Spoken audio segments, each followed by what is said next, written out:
Mesdames et messieurs, bonsoir.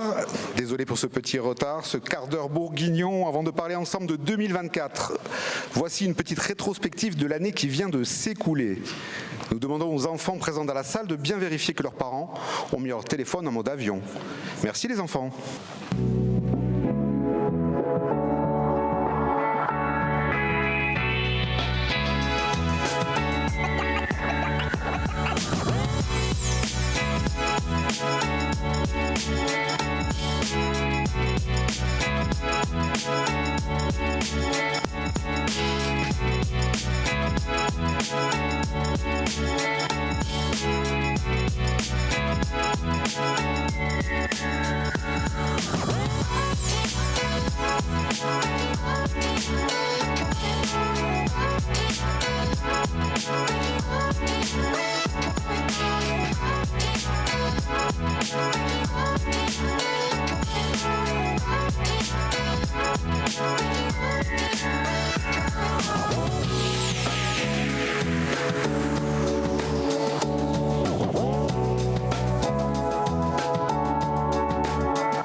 Pour animer cette cérémonie des vœux olympiques de l'Auxerrois, je vous demande d'accueillir chaleureusement Nelson Montfort et Crescent Marot.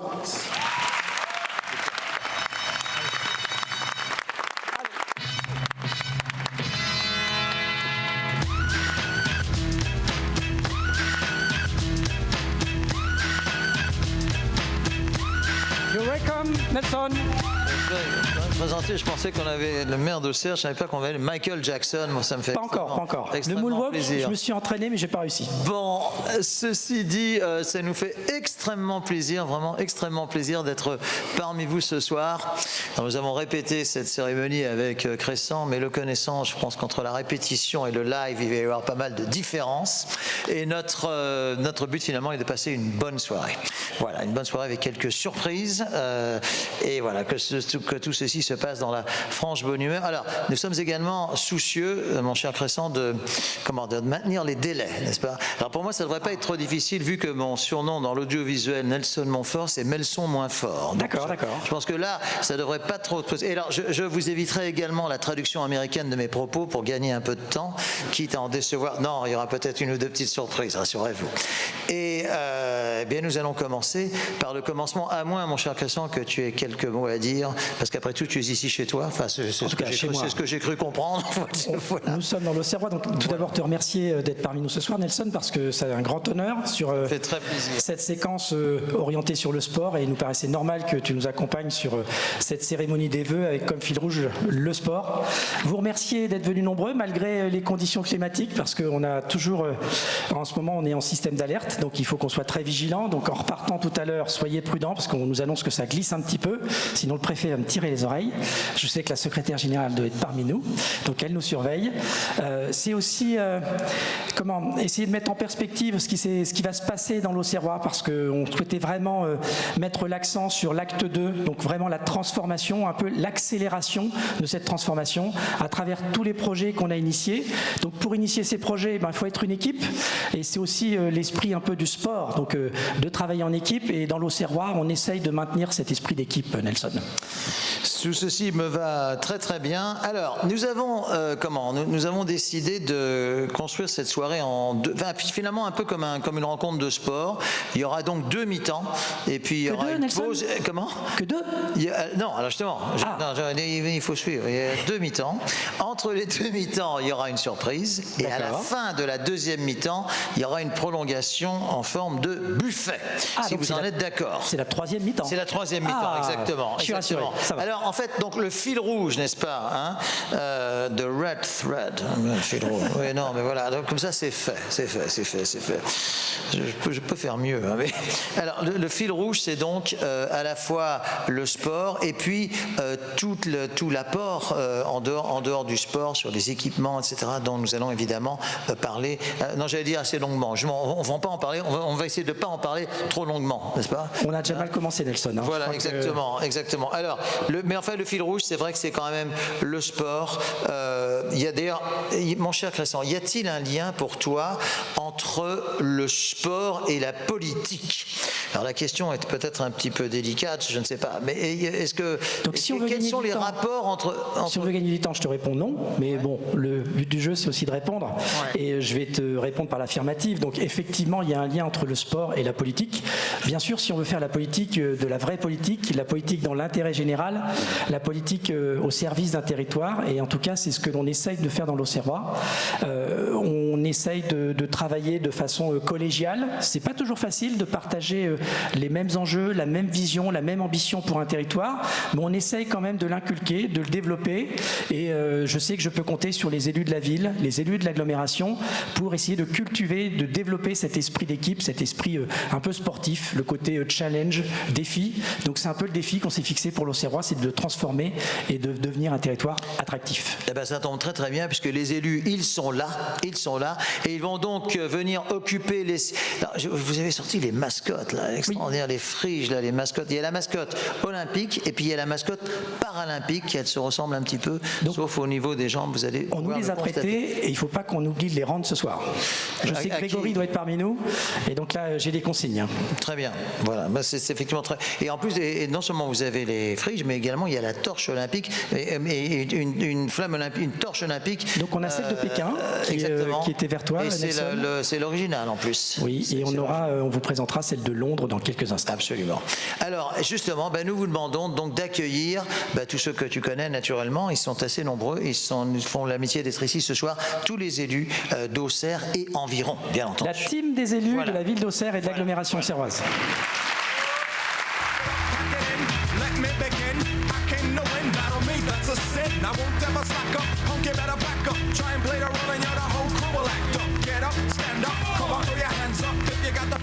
Jump up, touch the ceiling, monks, let's up on flow. Someone's fucking jump, yeah, I'll bust them in the eye. And then I'll take the punks out, feeling funky. Amps in the trunk, and I got more rhymes than this cops at a junkie. Donut shop, je crois qu'il y a toute l'équipe. Alors, ce qu'il faut préciser en attendant donc que nos amis élus prennent place à droite et à gauche de l'estrade, nous avons décidé, mon cher Crescent, toi et moi, pour éviter que les interventions soient trop longues, de ne pas dépasser 60 secondes. C'est à peu près ça. Alors, 60 secondes. De ne pas dépasser plus que de 60 secondes, c'est-à-dire d'1 minute, des interventions au-delà de 4 minutes. Et donc, pour ça, il y aura un buzz. En tout cas, c'est ce que j'ai bien compris. C'est ce que j'ai compris. C'était pas prévu au début, Nelson. C'était pas prévu. Mais quand on a su que c'était toi qui présentais, merci. On a préféré le faire. Voilà, c'est pour de là mon surnom. Mais ça fait très plaisir. Il est bien.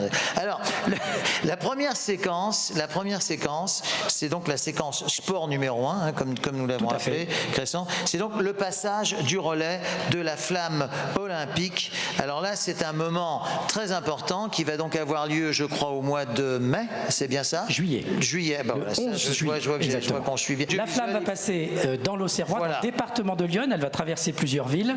Ouais. Et je crois qu'on a des invités pour venir en parler avec nous. Oui, alors nous avons des invités qui sont très différents l'un de l'autre, mais ils sont unis donc, on va dire, par ce rêve olympique, tout simplement. Tout à fait.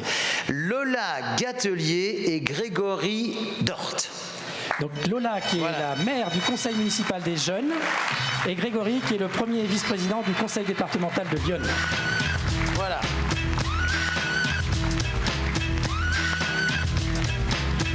dis-moi, Crescent, tu essaierais pas de le faire en arrière également, comme Michael, non? Je me suis entraîné, ça n'a pas marché. D'ici la fin de la soirée, d'accord, très bien. D'ici la fin de la soirée, peut-être. Bonsoir Lola. Bonsoir Grégory. Bonsoir. Bonsoir alors, Nelson. Bonsoir Grégory. Est-ce que tu peux repréciser qui est peut-être Lola Crescent? Je ne suis pas sûr que tout le monde ait compris. Donc c'est la maire du conseil municipal des jeunes d'Auxerre qui a été élue récemment. On peut l'applaudir.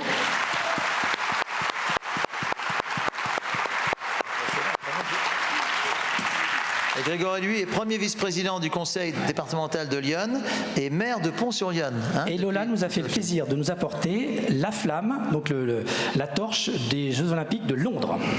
Alors, comment va se passer donc le jeudi 11 juillet? Mais il y a aussi quelque chose qui se passe en mai, mais ça va me revenir. Gentil Nelson. Comment Bon, bonsoir. Il ne mord pas encore. Quel âge as-tu, Lola? J'ai 9 ans. Très bien. Alors, comment est-ce que tu as été élu? Qui a voté pour toi? Moi, j'aurais tout de suite voté pour toi, ça je te dis tout de suite. Mais qui a voté pour toi? Plus près du micro, là. Des voilà. enfants de la ville d'Auxerre. Ouais. Tu as été élu confortablement ou c'était en ballottage ou comment ça s'est passé? C'était serré avec un autre garçon, on a eu 9 voix égales et du coup ça s'est joué sur l'âge. Ça s'est joué sur l'âge, c'est le plus âgé ou le plus jeune qui l'a remporté? C'est le plus âgé.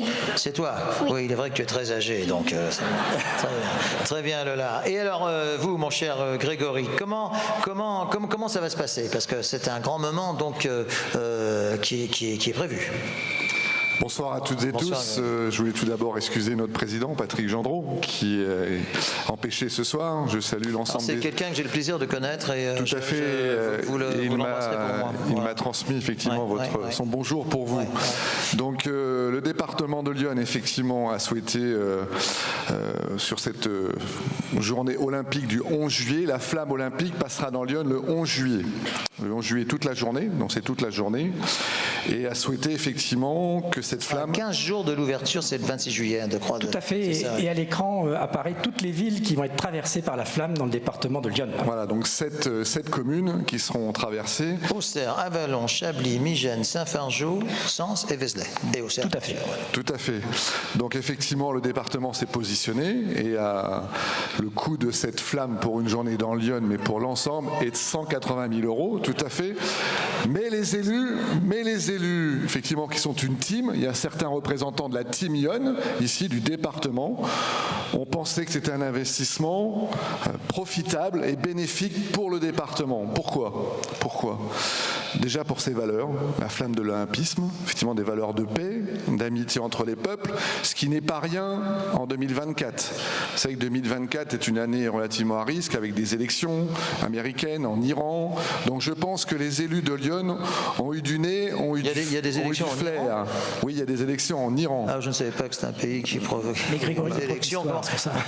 Donc, ne nous éloignons pas. Donc on a eu du flair, effectivement, pour ces valeurs que l'olympisme représente. La deuxième chose, et les élus du département, la team Lyon, ont souhaité promouvoir l'attractivité de notre territoire. On est à 1 heure de Paris. Vous savez que les Jeux Olympiques, c'est un événement planétaire, 4 milliards de spectateurs, de nombreux sportifs, plus de 200 nations, 28 000 ou 30 000 journalistes, comme vous, Nelson. Donc il a fallu, effectivement, nous avons souhaité promouvoir notre territoire, notre beau territoire de Lyon, avec ses pépites. Il y en a certaines dans les 7 villes traversées. Vous les connaissez tous, Vézelay, Auxerre, la cathédrale de Sens, le vignoble de Chablis, Madame le maire de Chablis. Voilà. Vous avez Saint-Fargeau, Migène, avec le canal de Bourgogne, Auxerre, bien évidemment, avec son magnifique patrimoine, le canal du Nivernais, notre gastronomie. Il fallait mettre en valeur notre département à 1 heure de Paris. Très bien. Bon, Grégory, bravo. Alors, bravo. Grégory est très convaincant dans ses explications. J'attendais le buzz, mais visiblement vous étiez en dessous des 4 minutes, donc ça. Vous m'arrêtez, vous me stoppez. Vous étiez à 3,59. Non, moi c'est pas moi qui vous stoppe, il y a un buzz qui doit. Alors dis-moi toi, quel va être ton rôle là pendant cette journée? Est-ce qu'on t'a déjà défini? J'imagine que tu vas porter la torche, non? Comment ça va se passer? Je sais sais pas. Je ne sais pas encore, moi non plus. Je pense qu'elle va avoir beaucoup d'obligations. Ah, je pense aussi, ouais, je pense aussi. Tous les deux d'ailleurs, ensemble, on va avoir une journée marathon, c'est le cas de le dire. Oui, d'ailleurs, comment tu as d'ailleurs le nom. Il y a 5 porteurs de flammes qui ont été En tout cas, sélectionnés, c'est ça? Donc c'est une quarantaine de porteurs de flammes et la ville d'Auxerre devait en désigner 5. 5. Et qui sont-ils? Eh bien, on va vous les annoncer ce soir. C'est Lola qui est la lourde tâche. Tu as les noms, Lola? De les annoncer. Très bien, super. Je vais t'aider. Allez. Alors, donc il y a 5 porteurs de flammes. Donc ça, c'est uniquement pour la ville d'Auxerre. Parce qu'il y a combien de porteurs de flammes en tout, Grégory? Alors sur une journée, c'est environ 100 porteurs de flammes. Quelle est la distance parcourue par chaque porteur de flammes et en combien de... Alors ça dépend de la condition physique. Pour vous, Nelson, je pense que ça serait 50 mètres à peu près. Merci, ça fait plaisir. Il est bien. On se retrouvera hors antenne. Pas hors antenne, Non, c'est un réflexe. C'est 200 mètres. Moi, je veux dire. Ça va bien. 200 mètres. Voilà, 200 mètres. C'est environ 6 km le parcours sur les 7 communes. Ne demandez pas choisies. l'impossible, quoi. Voilà. 200 mètres, ça 200 va. mètres. Même moi, j'en suis capable. Je pense que vous pourriez les parcourir Je pense, sans être essoufflé, Nelson. Oui, je suis pas sûr. Alors, et le terrain est relatif. Ah non, il y a quand même quelques. Ça dépend, enfin 200 mètres, ça va. Alors si vous allez à Vézelay, effectivement, Vous grimpez jusqu'à- ça monte. Mais le Vous grimpez parcours jusqu'à- n'a pas été dévoilé encore. Mais si on va jusqu'à la basilique, Alors, effectivement, messieurs, ça vous monte. êtes vraiment pas sympa parce que vous demandez à Lola de nous citer les noms des porteurs de flammes et après vous partez dans un Non, oui, délire non, tous parce les deux, là. que c'est intéressant. Alors Lola, Allez Lola. qui sont donc... Les porteurs de flammes qui ont été retenus par la ville d'Auxerre sont Axel Bonin, Jonathan Erny, Salek Lagouiti, Léa Rougy qui est excusée et Virginie Cagna qui est la remplaçante. On peut les applaudir bien fort. Je crois qu'ils sont sur le côté là, voilà. Ils peuvent nous faire un petit signe. Alors, je crois qu'on a du... on a dû avoir du marathon, on doit avoir supporters de l'AGIA, les ultras, je dois avoir du handisport, du sport adapté. Donc voilà, on balaye un petit peu toutes les disciplines, en tout cas qui sont représentées à Auxerre. Donc rendez-vous le 11 juillet et ça va durer toute la journée, enfin j'imagine à peu près ou comment? Alors on ne peut pas donner encore le parcours officiel, Nelson. Hein. On a cité quelques villes. Donc en tout cas, il y a des villes, ça y est, ça commence. The buzz has started. Donc on a cité quelques villes, on a cité quelques porteurs de flammes et ensuite au fur et à mesure on donnera des informations sur ce parcours qui se terminera à Auxerre avec l'allumage du chaudron en fin d'après-midi et bien sûr tout un tas d'animations sur les bords de Lyon. Bien, il nous reste à remercier Lola et Grégory. Vous êtes tous les deux très sympas. Vous n'avez rien à ajouter? Attention, parce que le boss est déjà déclenché. On a toujours un petit message personnel. J'étais sportif de haut niveau en tennis quand j'étais jeune. Et mon rêve, c'était d'être interviewé par vous, Nelson.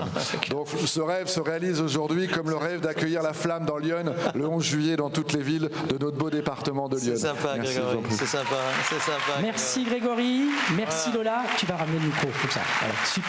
C'est vrai que j'avais le choix entre Grégory et Raphaël Nadal. Bon, malheureusement, mais vous êtes très sympa. Moi, je savais pas, Grégory, tu avais fait du tennis à haut niveau. Hein. Mais lui non plus. Tu m'as dit qu'on avait le droit de taquiner un petit peu. Je sais pas, il est grand quand même, Grégory. Hein. Il aurait peut-être fait du rugby plutôt. Ah ben rugby, on va en parler de tout à l'heure. C'est vrai. Oui, on va en parler à quelques minutes. Alors.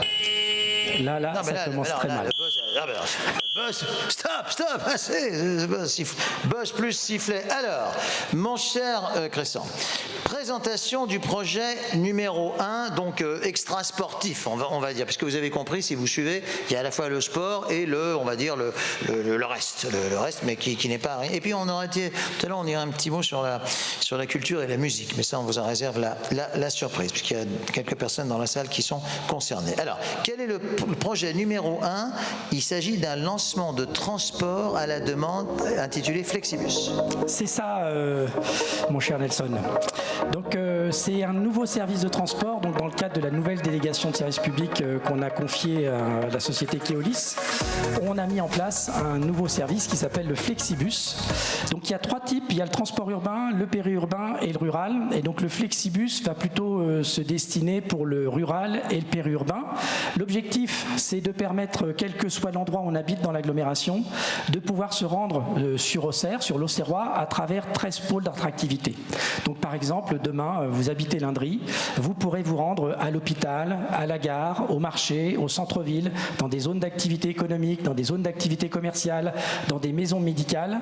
Donc c'est aussi essayer de répondre aux usages à travers une offre de transport collectif. L'intérêt de cette offre aussi, c'est qu'on va pouvoir réserver, donc au plus tôt 1 mois à l'avance, au plus tard la veille, donc son trajet, en indiquant soit l'heure de prise en charge ou l'heure à laquelle on souhaite arriver à destination.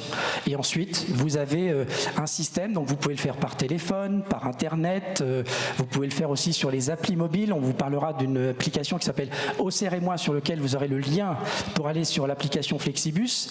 Et l'objectif, c'est de vous permettre, donc à travers ces nouvelles technologies, d'avoir une offre de transport qui, dans un créneau horaire relativement restreint, donc on essaye de limiter le temps de trajet à 30 minutes, peut-être la distance entre 15 et 20 km, tout ça pour le prix d'un ticket de bus, afin d'amener des solutions, parce qu'on voit bien qu'avec la perte du pouvoir d'achat, la hausse du carburant, on voit que la mobilité commence à avoir un coût. Donc si on peut amener des solutions, je pense que c'est un plus pour l'attractivité de notre territoire avec cette nouvelle offre de service Flexibus. Alors, il y a également donc la navette du centre-ville qui évolue également, et puis en septembre il y aura le réseau du bus qui change, c'est ça? Alors la navette du centre-ville, ce qu'on a voulu, c'est essayer d'avoir une seule offre pour simplifier. Donc il y a une navette qui va s'appeler d'ailleurs la navette. Elle va avoir une fréquence de 25 minutes. Tous les 25 minutes, vous aurez une navette. Elle va circuler de 8h40 à 19h. On a essayé de caler ça sur les horaires d'ouverture des commerces, et elle va desservir les principaux pôles d'attractivité du centre-ville. Donc elle va commencer rond-point de Paris, côté rond-point de Paris.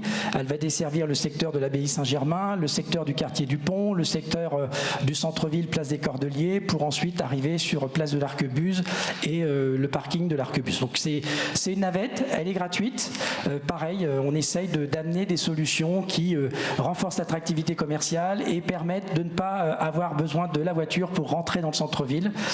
Et je pense que c'est quelque chose qui va dans le sens de l'attractivité et de la fluidité de circulation dans les centres-villes. Et alors en septembre, il y a également une évolution. Donc là, après, on attaquera sur le réseau urbain. Donc actuellement, nous avons 7 lignes. L'objectif, c'est de les fusionner en 5 lignes. Donc on aura toujours le même nombre d'arrêts, mais qui seront desservis par 5 lignes. Et ce qui va nous permettre à la fois d'améliorer le cadencement de ces lignes, la fréquence, et puis justement, cette optimisation de ce réseau de bus va nous permettre de décarboner notre flotte de bus, puisque je vous rappelle quand même qu'on a un réchauffement climatique qui est là.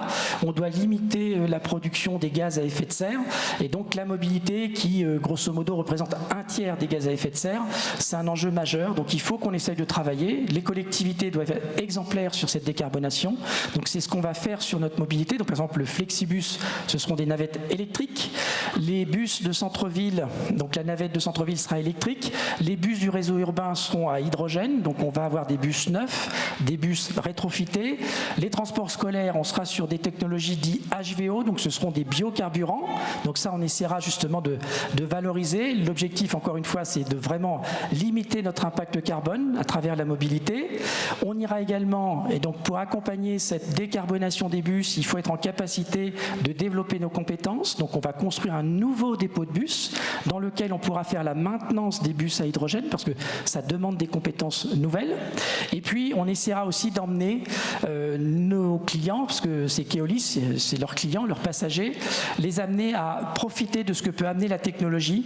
On va parler de billettique, on va parler d'informations en temps réel sur les horaires du bus, sur l'heure d'arrivée de ce bus, sur la fréquence. On va travailler également sur des notions de masse. Donc c'est de l'anglais, Nelson, tu peux m'aider, le masse? Mobility as a Service, MAS. Bon, d'accord, félicitations. MAS en la circonstance. Tu as bien fait de le dire, je pense que je l'aurais écorché. Voilà, merci. Donc l'objectif du MAS, place, c'est d'arriver à une simplification de l'usage de cette mobilité à travers un seul titre de transport. Donc quand vous aurez un abonnement ou un titre de transport, vous pourrez prendre toutes ces mobilités, c'est ce qu'on appelle la multimodalité. Donc vous pourrez peut-être venir au centre-ville avec le Flexibus, ensuite prendre le réseau de bus et puis terminer avec le Vélib assistance électrique. Et on voudrait aller plus loin, 2025, utiliser ce qu'on appelle l'open paiement, c'est-à-dire que demain, votre titre de transport sera la carte de crédit avec laquelle vous aurez payé. En tout cas, avec le moyen de paiement, si c'est votre téléphone par exemple. Donc à partir du moment où vous aurez payé avec votre téléphone, ça deviendra votre titre de transport, quel que soit le transport que vous prendrez, même le covoiturage carrosse pour les trajets domicile-travail.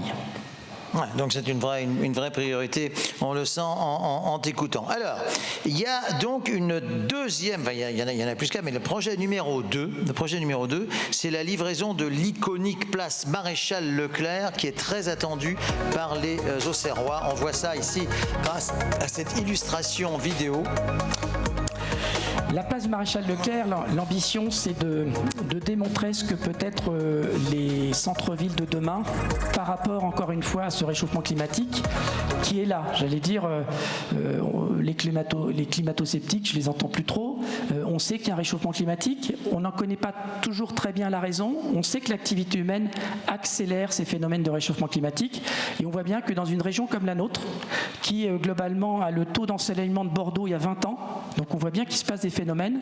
Et donc si on veut pouvoir continuer à vivre, pouvoir continuer à consommer dans les centres-villes, il faut qu'on améliore et qu'on rende vivables ces centres-villes. Donc c'est l'enjeu de la végétalisation.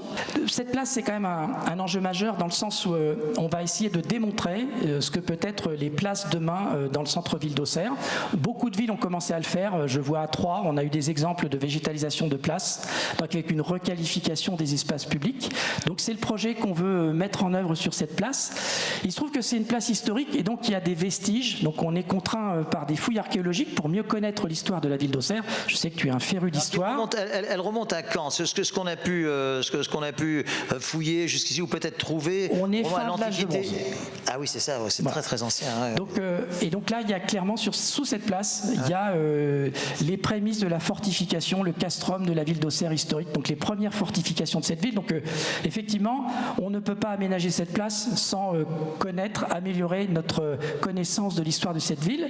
Ça représente un coût important. Donc là, c'est marrant, mes collègues, je les entends pas, mais c'est quand même 600 000 € pour les fouilles archéologiques. Mais je pense qu'il est nécessaire justement de le faire pour bien connaître cette histoire et justement ne pas l'altérer, puisque derrière, il y aura des mesures de préservation de ce castrum. Et je pense que derrière, on pourra aménager cette place. Donc à travers une végétalisation, c'est à peu près 300 000 € la végétalisation d'une place comme la place du Maréchal Leclerc. On essaiera, puisqu'il y a une consultation qui avait été faite auprès de la population, il y a 1500 personnes qui se sont exprimées sur l'aménagement de cette place et qui ont plébiscité à 80% une fontaine végétalisée. Donc c'est ce qu'on va essayer de faire.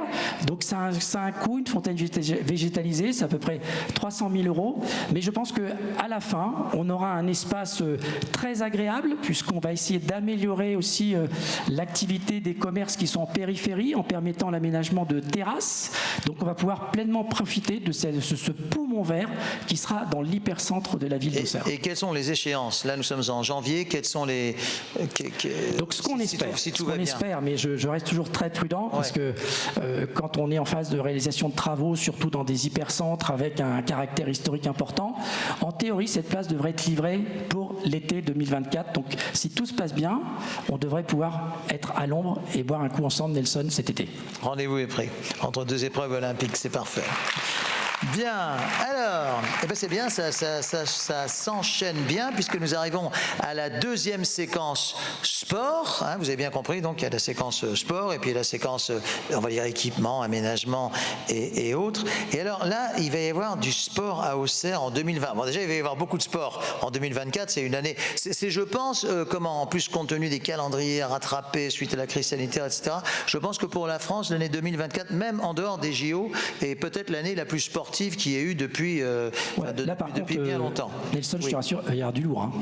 Oui, alors justement, absolument, puisqu'il va y avoir du sport à Auxerre avec un double événement, puisque là, et je crois que c'est une première, hein, on en a parlé à l'heure du déjeuner, mais je crois que c'est pour la toute première fois, il va y avoir du rugby top 14 à Auxerre, au stade de la Baie des Champs. Il va y avoir pas un match, mais 2 matchs.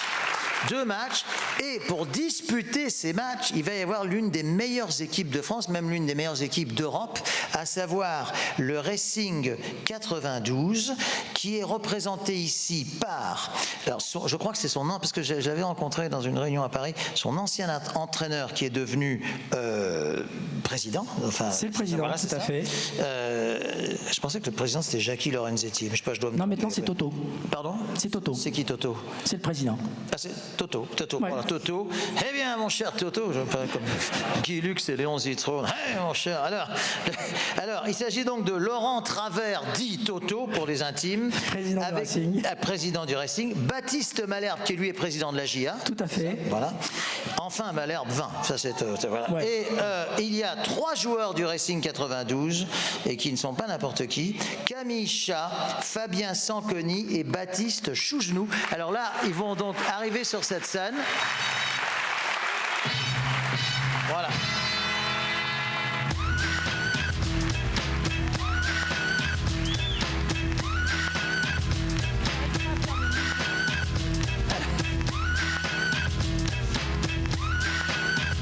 J'ai qu'un micro, Laurent.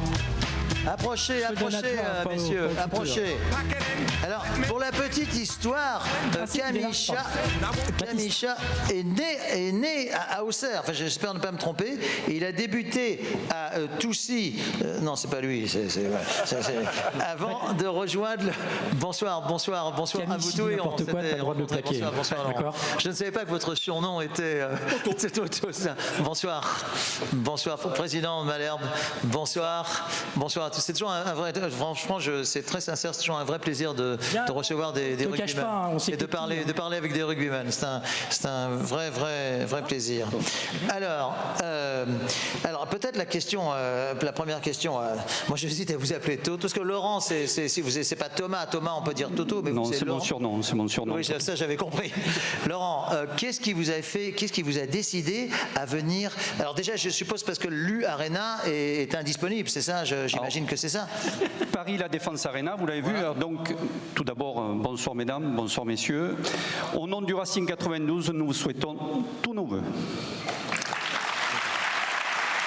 Il a révisé, hein? Non, il n'a rien révisé du tout. Non, il n'a rien révisé du tout. Il vient de le lire, c'est marqué là. Non, c'est pas vrai. Donc, chères Auxerroises, chers Auxerrois, très heureux d'être parmi vous ce soir. Mais pour revenir sur Paris La Défense Arena, on a pu voir les images par rapport, bien sûr, à la région, la Bourgogne, qui est très dynamique, le département de l'Yonne, qui est très dynamique, et la ville d'Auxerre, je peux vous dire, qui est très dynamique. Donc, bravo. Et pourquoi Auxerre? Eh bien, tout simplement parce qu'à Paris La Défense Arena, nous avons la chance et l'honneur de recevoir les Jeux Olympiques aussi, puisque se dérouleront tout ce qui est natation. Donc on aura 2 bassins sur notre stade de Paris La Défense Arena. Ah oui, et donc évidemment le stade va être indisponible. Il sera difficile de jouer au rugby. Alors on pourrait faire du water rugby, mais... Mais alors qu'est-ce qui vous a... Alors ça j'ai bien compris, mais qu'est-ce qui vous a incité à choisir Auxerre? Parce qu'il y avait peut-être d'autres candidats. Non, tout d'abord parce que d'abord la ville d'Auxerre, votre maire est rentré en contact avec qui on a fait le tour des clubs. Ensuite, bien sûr, la Auxerre qui est bien sûr foot, mais qui porte aussi les mêmes couleurs que le Racing 92, bleu et blanc. Mais aussi parce que j'ai un ami qui entraîne la Auxerre, qui est Christophe Pellissier. Donc on peut saluer et féliciter parce qu'ils sont premiers. Il est parmi nous, donc ça serait bien qu'il puisse nous rejoindre aussi, Christophe. J'aimerais bien que tu sois avec nous. Christophe Pellissier, qui est donc l'entraîneur de la Auxerre, qui, rappelons-le, est en tête du classement de Ligue 2 et premier. Voilà. Je ne veux pas dire, parce qu'on ne va pas se laisser faire par les footeux, mais je crois que le Racing est également en tête du top 14. Donc on peut les applaudir aussi. Donc oui, au nom du club, remercier bien sûr Monsieur le maire, parce qu'il y est pour beaucoup, mais aussi Monsieur Malherbe et Monsieur Zou qui ont accepté, et je sais qu'il y a aussi Monsieur Guiroux qui est important et qui a accepté. Roux est là, qui est parmi nous aussi ce soir. On peut l'applaudir d'ailleurs, je ne sais pas où il est, voilà. Voilà.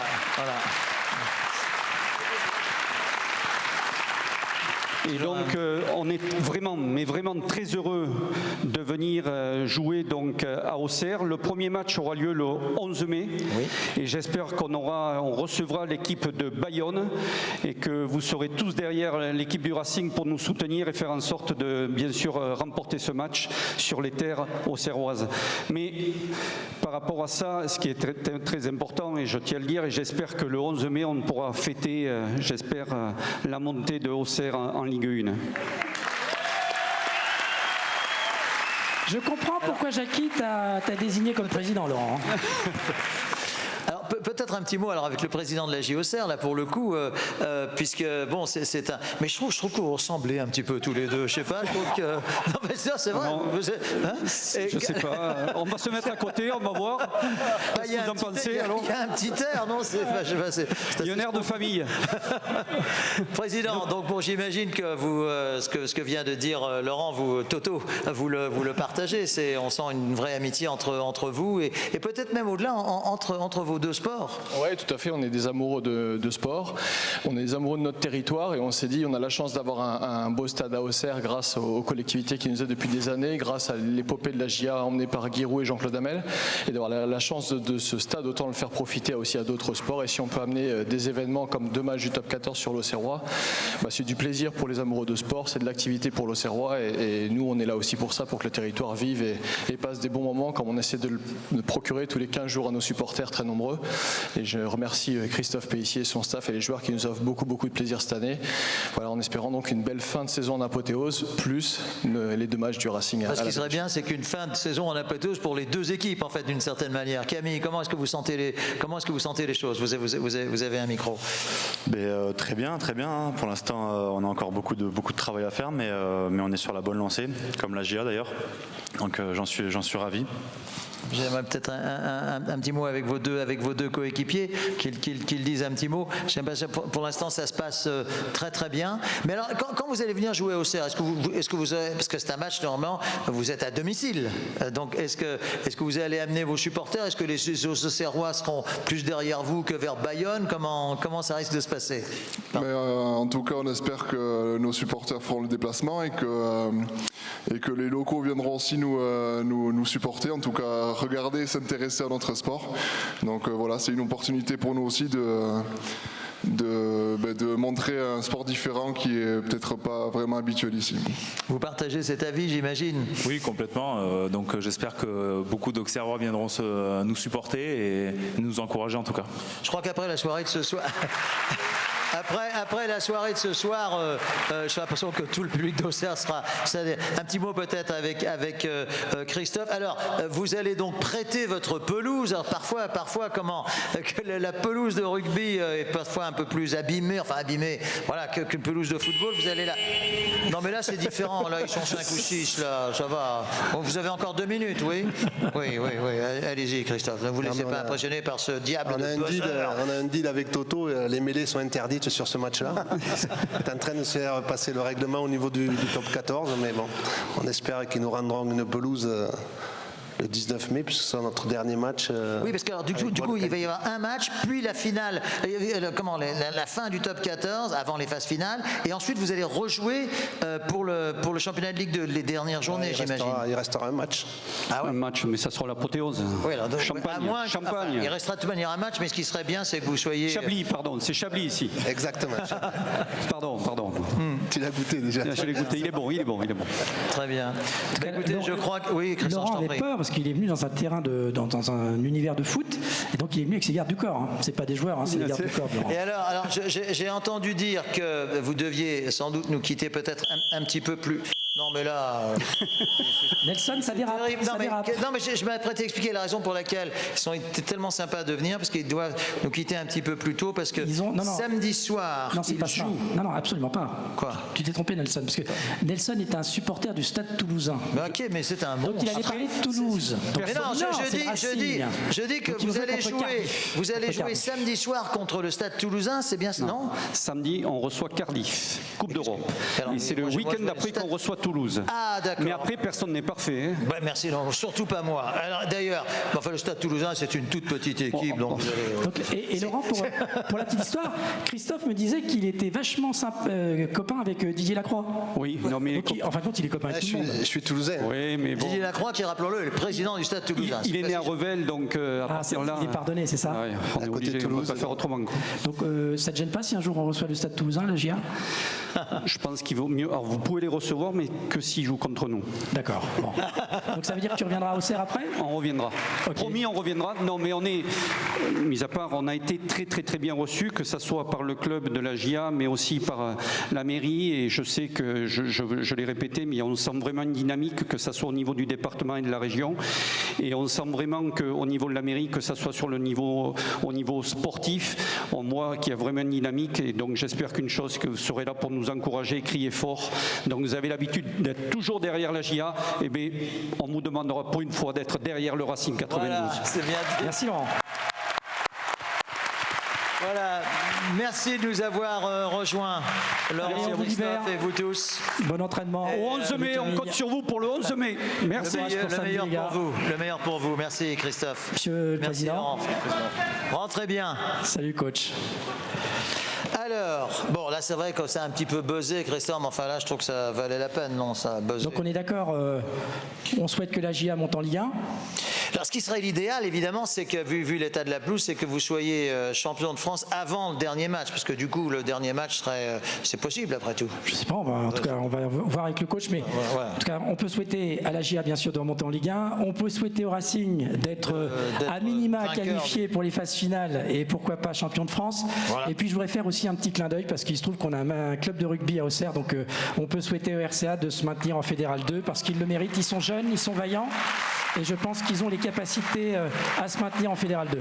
Et puis on peut également, vous avez vu la mascotte, en fait c'est la mascotte du RCA, le RCA. Non, c'est une mascotte Rugby Club Auxerrois. C'est la mascotte de la GIA. Ça c'est la mascotte de la GIA, oui, je savais.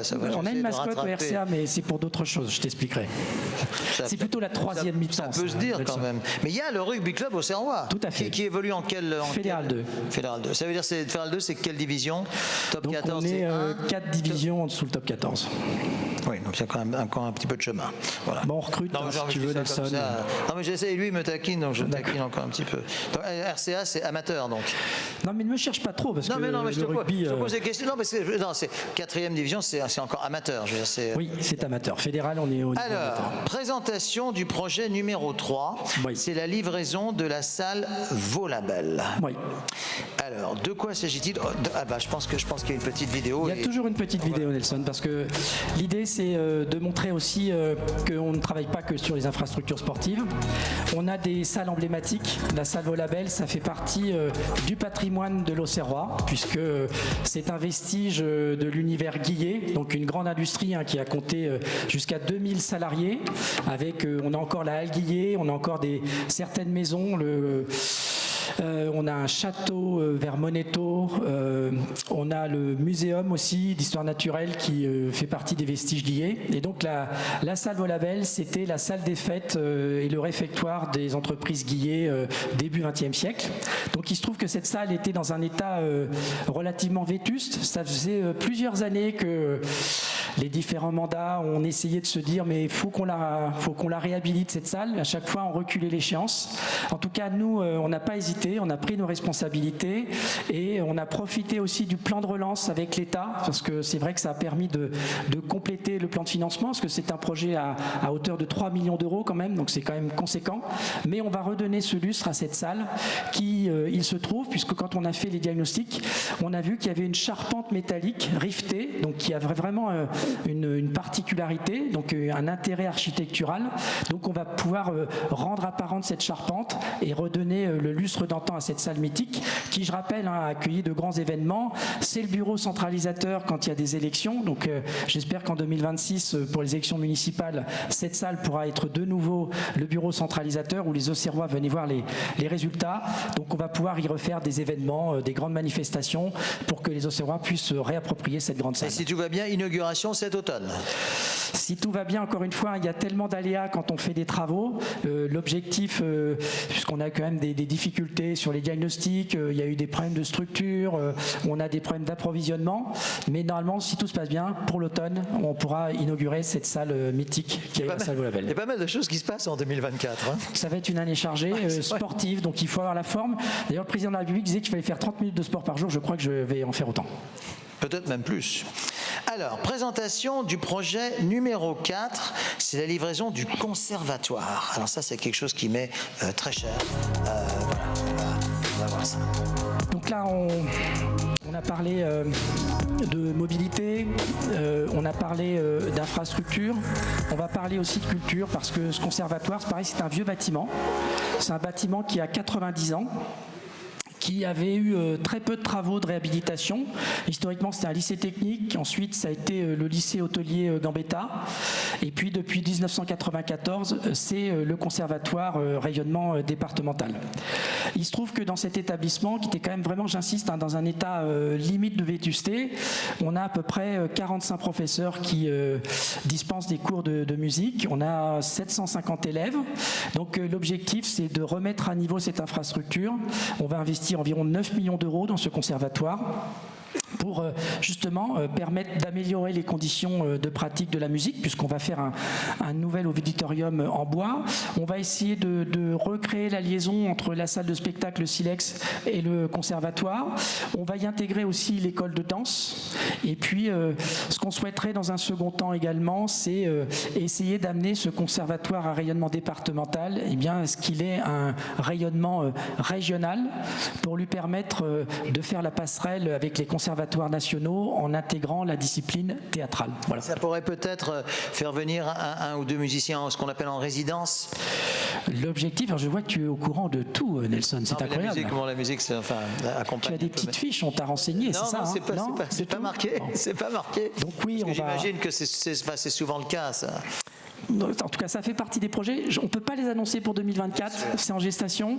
On y réfléchit. Ça aussi, c'est pour fin 2024. Mais il va tout à fait. Oui. Ah ouais, plein de choses. Je pense qu'on va pouvoir mettre les baskets. J'ai failli les mettre ce soir, mais en tout cas, ça va être une année très chargée. Quelle transition. On va pouvoir mettre les baskets, puisque nous arrivons effectivement à la mi-temps de cette soirée. J'espère que vous passez une bonne soirée. À la mi-temps de cette soirée. Et donc là, il y a une vraie surprise qui demande une petite installation. Avec, puisque Cressan parlait de basket, vous allez tout de suite savoir pourquoi il parlait de basket. Puisque nous allons accueillir la Team Fly Paris. C'est une équipe de basketteurs freestylers, et pour avoir assisté brièvement, nous étions tout à l'heure aux répétitions. Tout à fait. Je peux vous dire que vous n'allez pas, vous allez beaucoup apprécier ce spectacle. Donc place, je pense qu'ils doivent installer sans doute j'imagine ils ont une petite installation à faire. Et puis vous allez voir c'était un show en lumière, sport et tout. Enfin, bref, tout ce qu'on aime. Les basketteurs du Team Fly Paris.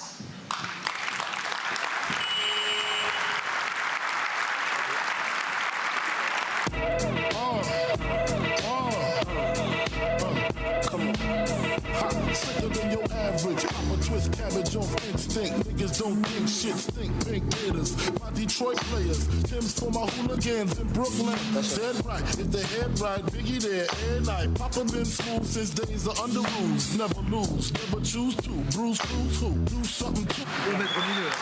Tonight, I just wanna take you away.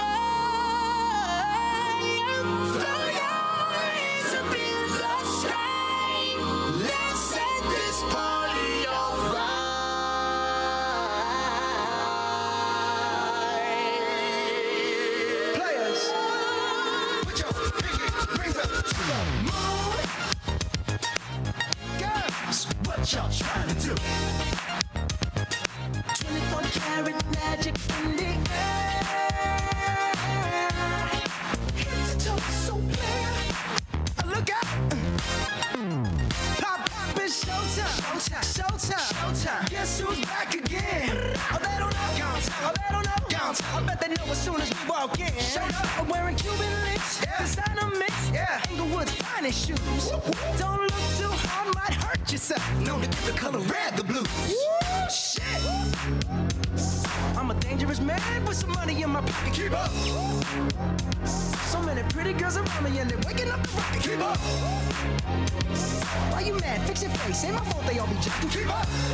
Players only. Come on, put your pinky rings up to the moon. Girls, what y'all trying to do? 24 karat magic in the air. Head to toe so clear. Look out. Second verse for the hustlers, gangsters, bad bitches and your ugly ass friends. I cannot preach, I cannot preach. I gotta show them how I can get it in. First, take your sip, do your dip, spend your money like money ain't shit. Ooh, ooh, we too fresh. Got to blame it on Jesus. Hashtag blessed. They ain't ready for me. I'm a dangerous man with some money in my pocket. Keep up. So many pretty girls around me and they're waking up the rocket. Keep up. Why you mad? Fix your face. Ain't my fault they all be jacking. Keep up. Players only. Come on, put your pinky rings up to the moon. Girls, what y'all trying to do? What you trying to do? 24 karat magic in the air. Head to toe so clear. Look out. Everywhere I go, they be like, oh, so bad. Everywhere I go, they be like, oh, so bad. Everywhere I go, they be like, oh, so bad. Now, watch me break it down like 24 karat. What's that sound? Come on now. 24 karat. 24 karat magic. Don't fight the feeling, invite the feeling. Just put your pinky rings up to the moon.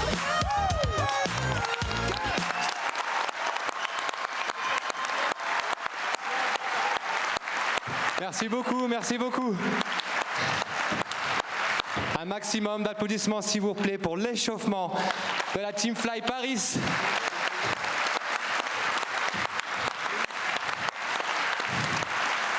Vous avez parmi vous les meilleurs dunkers en France.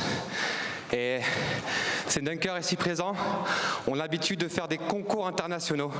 Pour ceux qui suivent la NBA, le fameux Slam Dunk Contest. Donc aujourd'hui, on va en faire un spécial.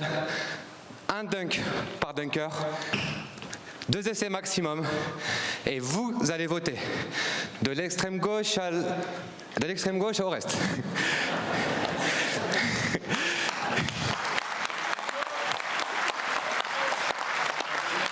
On va commencer par Papa Guy, ici présent, 1m78. Comme quoi il n'y a pas d'excuse. On peut l'applaudir s'il vous plaît. C'est beaucoup de travail.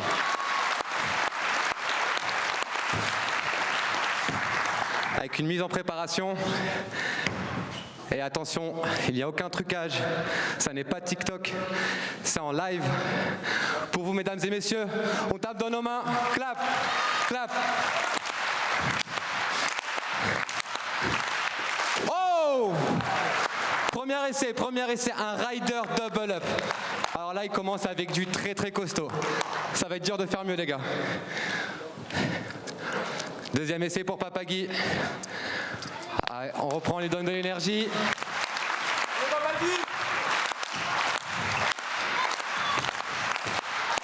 Ouais! Magnifique, magnifique, magnifique. On va enchaîner par le plus jeune d'entre nous, Mister Anto ici présent. Un maximum de bruit s'il vous plaît, le rookie de l'équipe qui nous vient de Nantes. Anthony, la scène est à toi. Clap, clap.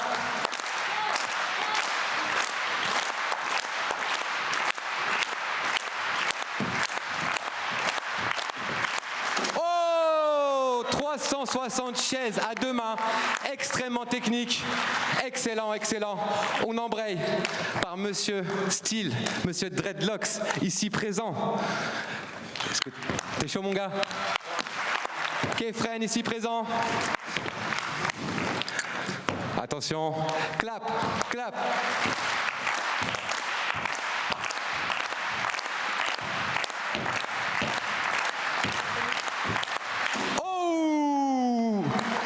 essai. Premier essai. Avec Kefren, on l'applaudit, on l'applaudit.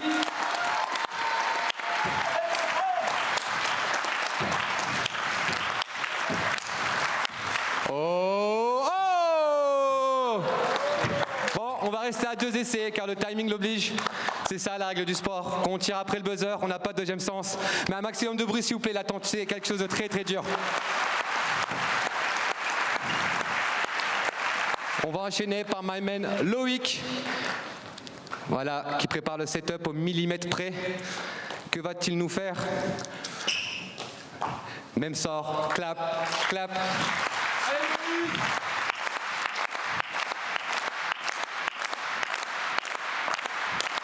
Oh, oh, de peu, Loïc, tu l'as. Alors là, c'est un scorpion. C'est vraiment très très dur. C'est des techniques à la pointe du dunk en ce moment. S'il rentre aujourd'hui à Auxerre, on est chanceux. Allez Loïc, on l'encourage, on l'encourage.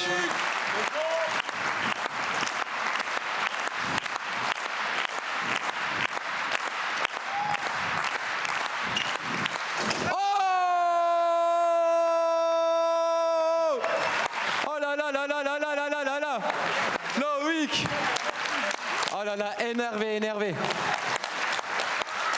Pour le dernier dunk, ici on a Johan, une pépite, il gagne énormément de concours et on va vous faire un dunk jamais vu avant.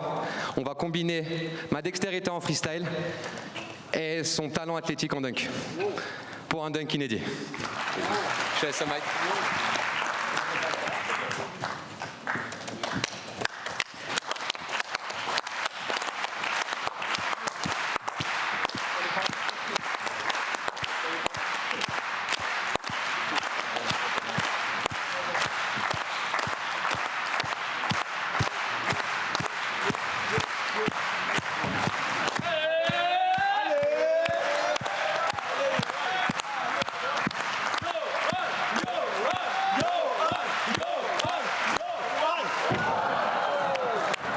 maximum de bruit, s'il vous plaît. Un maximum de bruit.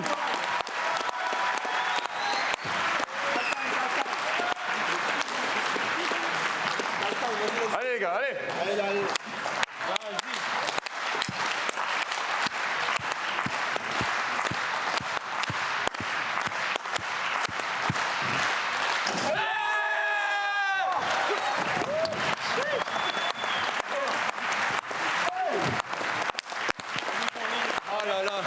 Magnifique, on va les mettre en ligne. On va procéder au vote. On va enchaîner vite. Papa Guy, faites du bruit s'il vous plaît. Pour Anto, magnifique 3-6 chaises. Ryder, quasi pour Kefren. On fait du bruit pour le plus jeune, quasi plus jeune. Loïc qui a fait un scorpion. Oh, Loïc avantagé. Et Johan ici présent. Ah oui. Alors, verdict, pour moi, le gagnant, eh ben c'est vous, car vous êtes un public merveilleux.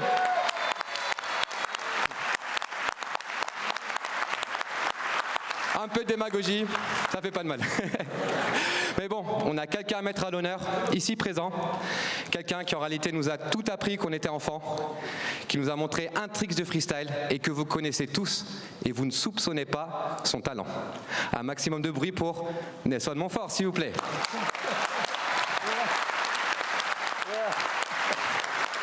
Là c'est une vraie surprise, hein. Je ne suis pas du tout... Si tu me demandes de... Non, il n'y aura pas de dunk, Ça, c'est quand il y a 20 ans, ils pouvaient le faire. Maintenant, on va passer sur les petits tricks. Tu vas pas me demander de... Non. D'accord, ok, d'accord, très bien. On va leur faire la surprise et vous allez leur montrer le geste que vous nous avez montré qu'on était petits. Ouais. Loïc, s'il te plaît. Ah oui, très bien. Oh, ça va, ça devrait aller. Ça. Enfin, je dis ça devrait aller. On cache. On tape, on a pris.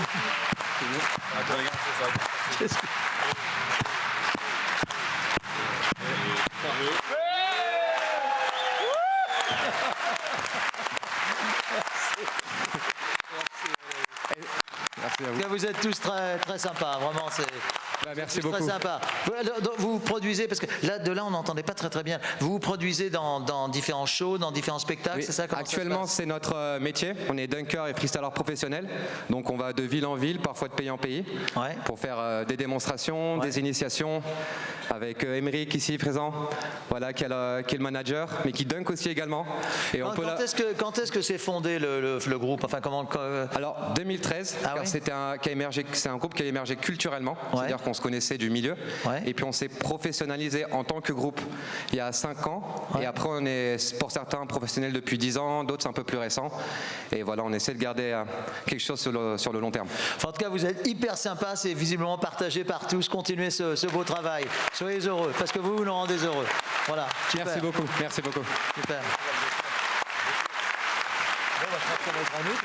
Alors, on a Johan qui aura une petite suggestion, parce qu'on avait prévu un petit final avec vous. Un autre, c'est-à-dire on va monter un peu plus au niveau, si ça vous dérange pas. Voilà, ça va être Crescent. Alors là, non, tu viens avec moi, attends. Ah, non, parce que là... Ok, on peut les applaudir, s'il vous plaît. Vous avez encore les stylos? Il est où le stylo? Alors, comme c'est un show de dunk, on va quand même faire participer Monsieur Montfort pour un dunk, sans dunker, mais simplement tenir le stylo ici. Ça va. Et Loïc ici présent va faire la finition. Vous êtes prêts avec ce ballon ou celui-là va me tourner? Ok.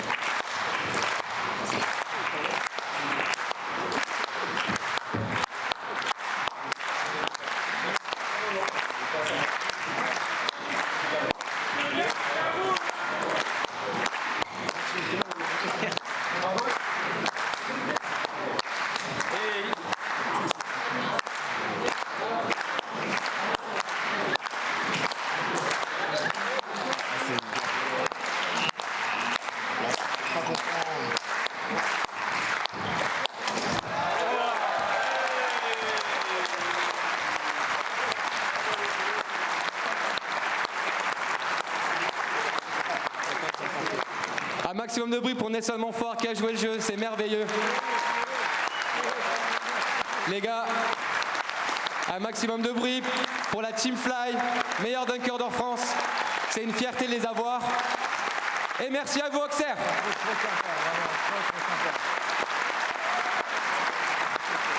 Bonne soirée. Bravo mes amis, vous êtes vraiment très très sympas. C'était une séquence hyper spontanée, on a beaucoup aimé. Crescent, tu vas peut-être m'aider à remettre cette table au milieu. Voilà. Ah voilà, parfait. Parfait, super. Les Fly Paris Professional Dunkers. C'était bien, hein, c'était super. Alors, nous arrivons donc à la deuxième mi-temps. Je crois que c'est la troisième mi-temps. Non, il y a eu la première mi-temps, ensuite il y a eu la mi-temps, et là c'est la deuxième mi-temps. Tu me promets qu'il y a une troisième mi-temps, Nelson, hein? Ah bah il y a une troisième mi-temps qui nous attend, et le moins bavard nous serons, le plus vite. Ah d'accord, donc on va accélérer. Voilà. Alors, donc là c'était le Team Fly Paris, et ils étaient super.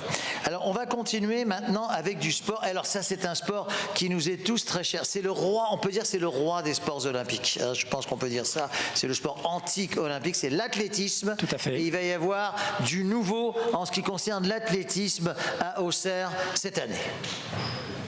Je sais pas, tu en sais plus que moi ou quoi? Non, j'essaie de suivre le texte que je n'ai pas sous les yeux, donc voilà. Il va y avoir du nouveau et je pense que mademoiselle ou madame Galli va nous faire l'honneur de sa présence, c'est bien ça? Tout à fait, présidente du club d'athlétisme de l'Auxerrois qu'on peut accueillir et on a l'applaudissement sous très vos très fort. Applaudissements, puisqu'on va madame parler Galli de la piste d'athlétisme. Et alors cette piste d'athlétisme, j'arrive toujours pas à faire le moonwalk. Hein. Tu y arrives? Non, tu n'y arrives pas. C'est trop dur. Alors, cette piste d'athlétisme, bonsoir Madame la Présidente, cette piste d'athlétisme n'est pas n'importe quelle piste d'athlétisme, elle a même des caractéristiques d'une rapidité extrême, c'est bien ça? À tartan, alors non, pas tartan, le mot tartan on n'a pas le droit de l'utiliser, revêtement mondial de qualité exceptionnelle sur lequel on fait les meilleurs chronos au monde aujourd'hui. C'est-à-dire qu'on a vu ça un peu en préparant cette soirée, cette piste est un peu comme celle du Stade de France qui va accueillir le... Pas un peu pareil. Ah, c'est la même piste que... Ah oui, exactement. donc c'est une piste très rapide. Exactement. Alors tu parles à une arbitre, hein. Fais attention. Oui, non, mais c'est tout à fait intéressant. Donc là on voit, donc là j'imagine que c'est donc le stade où vous... C'est le stade où vous... C'est pas le Stade de France, Nelson. Non, mais enfin c'est un... Non, il manque la tribune. Oui, mais enfin c'est un... Bah oui. Combien de jeunes font partie de votre club? Alors, le club du Stade Auxerrois Athlétisme, c'est 200 licenciés de 4 ans à 70 ans. Et sur Auxerre même, 3 clubs d'athlétisme qui représentent un peu plus de 600 licenciés. C'est donc un sport qui est très présent vers l'athlétisme. Très présent et une infrastructure qui est utilisée aussi par les autres clubs, hein. Le foot, le rugby. Exactement, le foot, le club, le rugby, la boxe. Beaucoup de clubs viennent faire leur préparation physique sur cette piste. Et on a également toutes les actions sociétales du Stade Auxerrois, donc avec des migrants, avec la PJJ, avec l'hôpital, l'hôpital de jour. Et les scolaires aussi. Et tous les scolaires, bien sûr. Donc c'est plusieurs centaines de pratiquants. Parce qu'il ne faut pas oublier aussi ce qu'on appelle entre guillemets tous les anonymes qui peuvent venir sur cette piste qui est ouverte 365 jours par an. Bien. De 8h à 22h. Donc vraiment, tout le monde peut venir courir sur la piste. Vous voulez dire que là, si on termine, mettons, d'ici une demi-heure, on peut venir encore courir chez vous, parce que vous verrez jusqu'à 22h. Si en plus, Nelson, vous me faites l'honneur de venir, j'allumerai la lumière. Peut-être pas ce soir, mais je vous promets, non mais je vous promets, il y a des témoins, je vous promets que je viendrai ce printemps. Ah mais je vous promets. Je compte sur vous. Je vous promets. Voilà. Alors dites-moi, cette piste d'athlétisme, elle va porter un nom d'un grand champion. Un très grand champion. On peut le dévoiler. L'objectif, c'est de le dévoiler ce soir. Voilà, ça tombe bien puisque nous sommes ce soir. Alors, ce grand champion n'a pas pu être là ce soir. Il sera là le 15 mai, je crois que c'est bien ça. Mais il nous a laissé un témoignage vidéo et je pense que vous allez tout de suite le reconnaître. Bonsoir à toutes et à tous. Cette vidéo va me permettre 3 choses. D'abord, de vous saluer les uns et les autres et de vous transmettre toutes mes excuses pour mon absence de ce soir. Ensuite, de vous présenter mes vœux, des vœux chaleureux de bonne année 2024. 2024 qui sera, comme vous le savez, une année olympique, une année bissextile. Et je sais qu'à Auxerre, il y aura beaucoup d'animations sportives, donc olympiques, parce que c'est une ville qui a toujours aimé le sport et je peux en parler presque en tant que témoin. Et enfin, pour vous parler d'un projet qui me tient à cœur, et on remercie les maires récents et toutes les équipes de l'Auxerrois, c'est de donner mon nom à la piste d'athlétisme, la nouvelle piste d'athlétisme, qui sera, je l'espère, je suis sûr même, aussi belle qu'efficace. Elle sera mise à la disposition des jeunes générations pour justement essayer d'enrichir le patrimoine qui m'est cher, qui est celui de l'athlétisme français. Et ça me fait d'autant plus plaisir qu'elle sera pas loin de la Baie des Champs. Et donc j'aurai le plaisir mais pour une fois ce ne sera pas au foot, mais je ne pense pas que mon ami Guirou verra quelconque inconvénient. En tout cas, je serai heureux, comme vous tous, de vous retrouver le 15 mai, mercredi 15 mai, donc dans le coin de la Baie des Champs, à Auxerre, pour baptiser cette piste d'athlétisme qui portera mon nom. Merci à tous et encore une fois, bonne année. On peut applaudir Guy Drut. Donc je crois que Guy a... Alors c'est embêtant parce que c'est un Guy qui a mentionné un autre Guy. Et donc Guy Drut a parlé de Giroud et je sais qu'il est parmi nous ce soir. Et j'ai demandé à Guy s'il n'avait pas une petite anecdote dont il a le secret sur cette piste d'athlétisme. Oui, c'est la deuxième piste d'athlétisme. Il y en avait une le long du chemin de fer sur laquelle tous les scolaires s'égayaient pendant longtemps. Ensuite, il y a eu celle-ci qui a été refaite 2 fois. Et puis arrive la merveille du niveau olympique. Alors l'athlétisme à Auxerre a été très fort.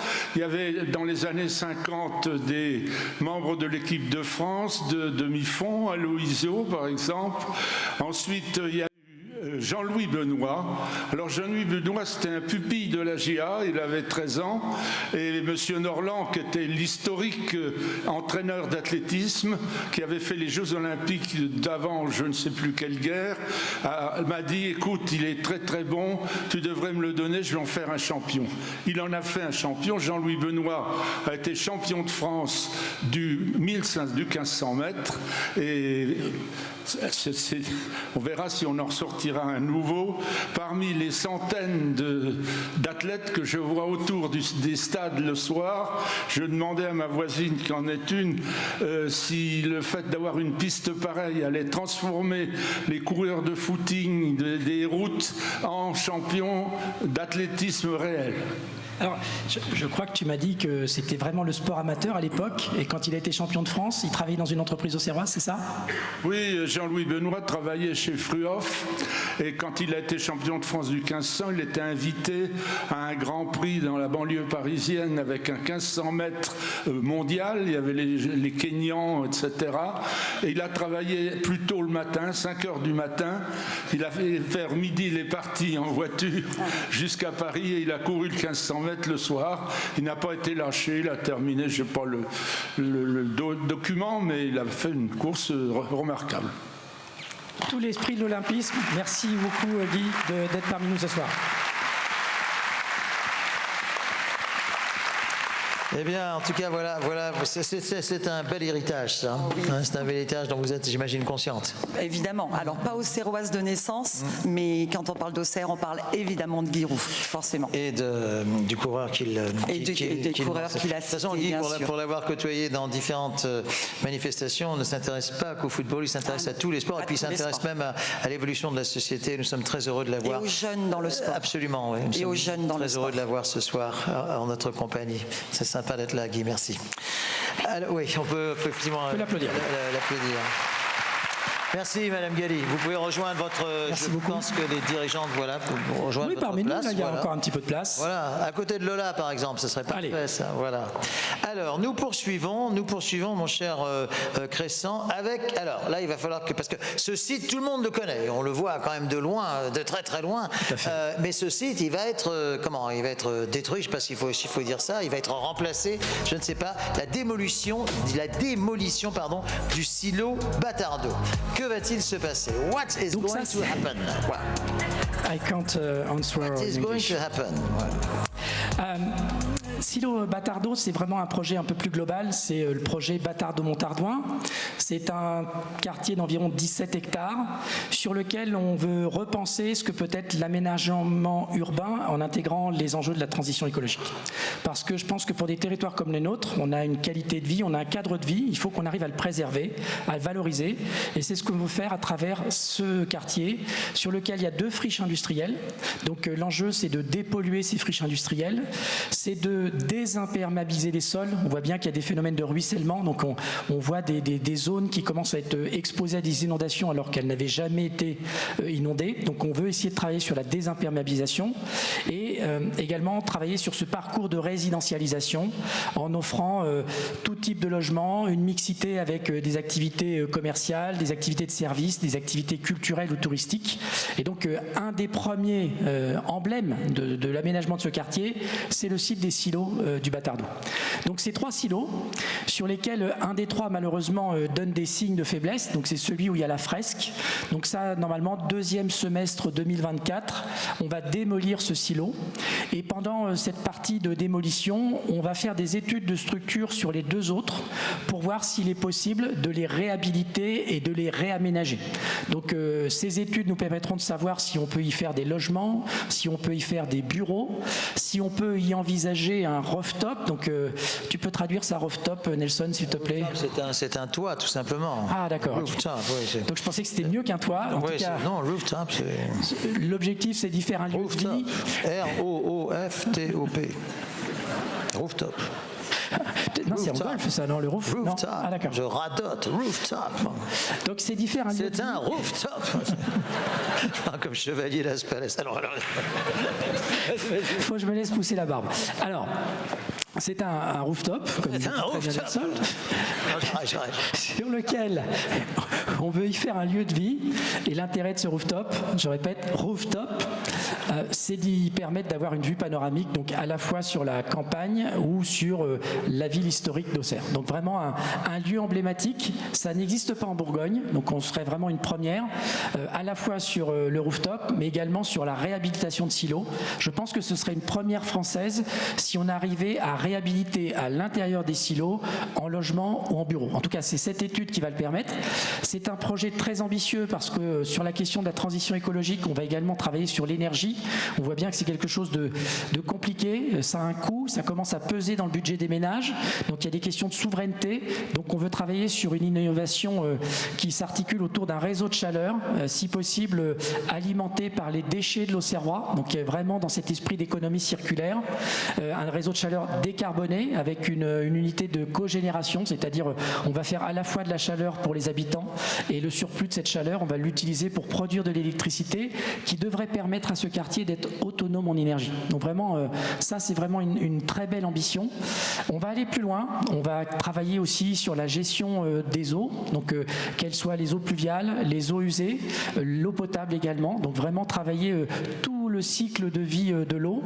On veut également travailler bien sûr sur la végétalisation, donc on veut que ce soit un quartier qui soit articulé non pas autour de la voiture, mais bien sûr autour des cheminements doux, donc piétons, vélos, donc vraiment que ce soit un quartier où on puisse s'y promener vraiment en toute tranquillité. Donc vraiment la voiture, on va plutôt la stationner en périphérie de ce quartier pour permettre de démontrer, puisqu'on a été lauréat d'un appel à projet qui s'appelle Démonstrateur de la ville durable de demain, de démontrer que dans une ville moyenne comme la nôtre, on peut envisager l'urbanisation autrement. Et si ça fonctionne, c'est peut-être des expérimentations qui seront dupliquées dans d'autres villes françaises. Donc vraiment une belle ambition qui peut encore une fois démontrer que dans ces villes moyennes, ces villes à taille humaine, on peut avoir de l'ambition, on peut y faire de l'innovation et on peut permettre l'expérimentation de ces innovations. Et c'est pour... Voilà. Je ne sais pas, c'est curieux, là, je pensais que le buzz allait se déclencher, mais il ne s'est pas déclenché. Tu dois avoir des amis dans la... C'est ce que j'allais dire. Voilà. Alors, et donc, c'est pour l'automne 2024. J'ai l'impression qu'il va se passer pas mal de choses en automne 2024. Donc, automne 2024, ça ne va pas se chevaucher, tout ça. Ça va être la démolition du premier silo. Je pense que fin d'année 2024... Ah, tu as parlé trop vite. Fin d'année 2024, puisqu'on aura eu le temps de faire les études de structure, on sera peut-être en capacité de proposer des perspectives de ce que pourrait être cet aménagement. Je rappelle quand même qu'en termes d'investissement, ça va être un dossier entre l'investissement public, l'investissement privé. Ça va être un dossier qui va tourner autour de 150 millions d'euros d'investissement dans l'Auxerrois. Donc quand on parle de prémices de crise économique, moi je ne suis pas inquiet dans l'Auxerrois, vu l'ampleur des dossiers qu'on va soutenir, qu'on va développer, financés par de l'argent public, mais également par de l'argent privé. Je pense qu'il y aura une belle dynamique économique dans l'Auxerrois dans les 2 prochaines années. Bon, 150 millions d'euros, évidemment, c'est une somme. Enfin, c'est le budget du film Napoléon, que je ne sais pas si vous l'avez vu, Napoléon. Certains l'ont vu, d'autres ne l'ont pas vu. Je sais pas pourquoi. Ah oui, si, je sais pourquoi je parle de ça. Parce que le maréchal Davout, figure iconique et iconaise.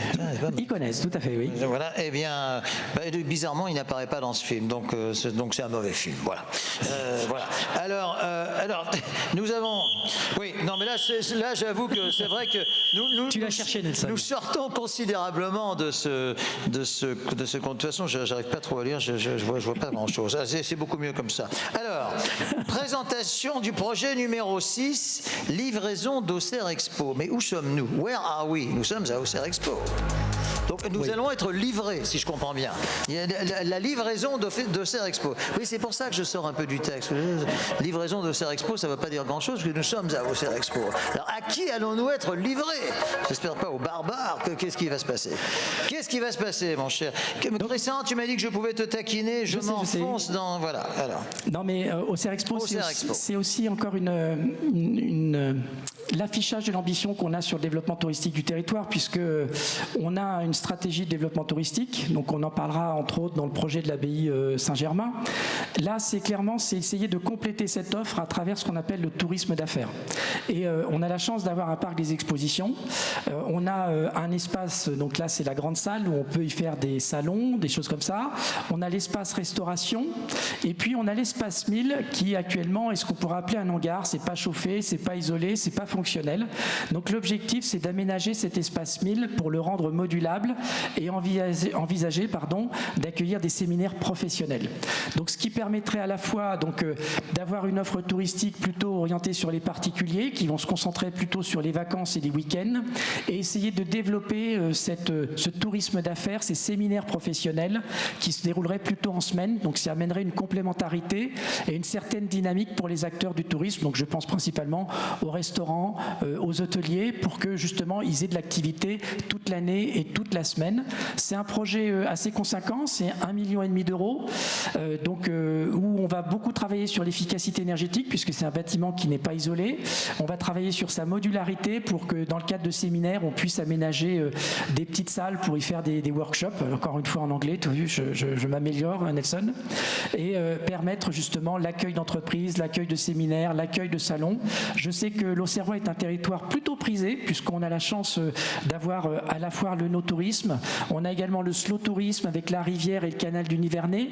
Donc c'est vraiment des activités touristiques qui sont plutôt tendance. On a le tourisme fluvial, donc l'Auxerrois peut vraiment être une destination touristique à la fois pour les particuliers mais également pour les professionnels. Certains d'entre nous se souviennent peut-être de ce magnifique festival de musique de film. Tout à fait. Où nous avions, je dis nous parce que j'avais eu la chance de faire partie du jury une année, Francis Lay, Ennio Morricone, Maurice Jarre et j'en oublie, il y a eu 9 ans. Michel Legrand. Il y a eu 9 éditions, ça c'est pas un bon chiffre. S'il n'y a pas eu 9, il aurait dû y avoir 10. Je ne sais pas pourquoi ça s'est arrêté, mais c'était vraiment un moment absolument magnifique. Et c'était, les concerts avaient lieu, le concert de clôture de mémoire avait lieu ici. Je me souviens d'Ennio Morricone, c'était absolument formidable.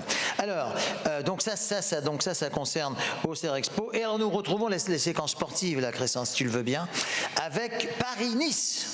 Paris-Nice, qui va donc le 5 mars faire étape à Auxerre. Et alors, ce qui va être intéressant, c'est qu'il va y avoir une étape qui n'est pas banale, puisqu'il va y avoir un contre-la-montre par équipe dans les rues d'Auxerre. J'imagine que le tracé est déjà connu. Tout à l'heure, il fallait... On va encore le dévoiler ce soir. Voilà, on va dévoiler ce soir. Et puis surtout, juste après avoir dévoilé le tracé, on va recevoir deux invités. D'ailleurs, les invités, on peut peut-être leur demander déjà de nous rejoindre, puisque Eddy Bèvre est président depuis 5 ans de la Franck Pinot, principale course cycliste organisée ici dans Lyon, en juin, c'est ça? Oui. Et puis Jérémy Maison, né à Auxerre, qui lui a été professionnel pendant 3 ans. Donc Eddy Bèvre et Jérémy Maison. J'essaye toujours, mais j'y arrive pas, Nelson.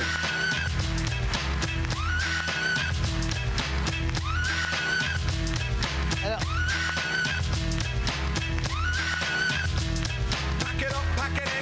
me begin.